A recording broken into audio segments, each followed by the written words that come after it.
Yeah, you're quite right. The Jewish community here in Australia, watching what's happened in DC over the last couple of days, have obviously drawn the logical conclusion that there's no reason why it couldn't happen here, particularly with so much of the rhetoric being so incendiary and so similar to what's occurred over there.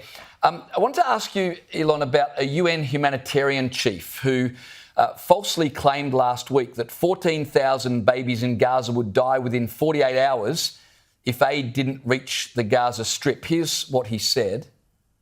This is baby food, baby nutrition. There are 14,000 babies that will die in the next 48 hours unless we can reach them. This is not food that Hamas are going to steal.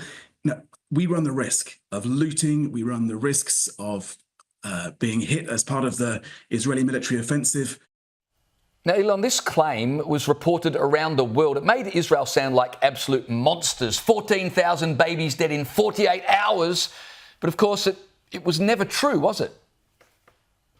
Has Tom Fletcher resigned yet? Has any government ordered his resignation for spreading the biggest piece of fake news this year that sparked a media panic around the world? It's ridiculous. You know, there was a report that claimed that if nothing changes, 14,000 children may face malnutrition in the space of a year, which is terrible. But Tom Fletcher took that and spun it into 14,000.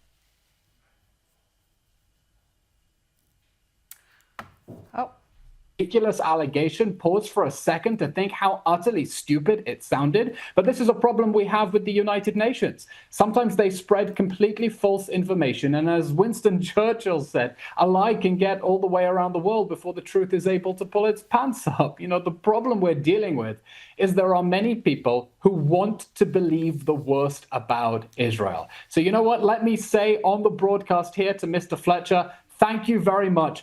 Thank you, because you've proven what I have been trying to argue for the last 2 years, that there is no lie so ridiculous that if it's spread, people are not going to believe it about Israel. And I think this needs to be a cautionary tale for people. Sometimes when you hear news about Israel, take a deep breath and investigate it, because sometimes it's complete nonsense. Yeah, that's a really, really good point. And in this case, I mean, it's a pretty big accusation to say, you know, the deaths of babies. It's just shocking. Now, Eylon, look, it's been 19 months of the war, and there are reports that Benjamin Netanyahu has committed to a new plan for a long-term ground invasion and prolonged Israeli occupation of Gaza, which has angered Israel's European allies. It's also dividing Israelis.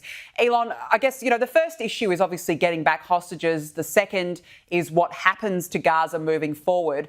Can you explain Netanyahu's plan, and do you agree with it? Israeli society is now really divided over the course of the war. This has been going on for 19 months, and Israelis want this war to be over. But they know this war needs to be over with the return of the hostages and the defeat of the Hamas regime that invaded with that barbaric massacre on October 7th. Because if this isn't the last Gaza war, there will be a next Gaza war. And the next Gaza war will be worse because Hamas will conclude the West will keep saving it from the wars that it started. Now, there are at least in the dungeons of Gaza right now, and there's a real risk that Hamas could put a bullet in their heads at any moment. Now, Hamas is demanding a ransom for their release. It wants thousands of terrorists released from jail and an end of the war with guarantees that it can go back to building its tunnels and missiles, preparing for the next war. And Israeli society is divided. Some people say, pay any price, do what you have to do, get the hostages out. Other people say, including the government, we can't afford that ransom. The most important thing is to defeat Hamas. And those who say the only way we're going to get the hostages out is by putting military pressure on Hamas to force it to release the hostages.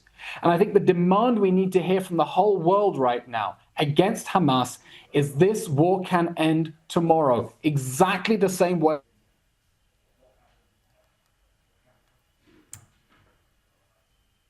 Go into exile, release the hostages, and we can put this horrible war behind us and move forward, hopefully, to a future of peace in our region.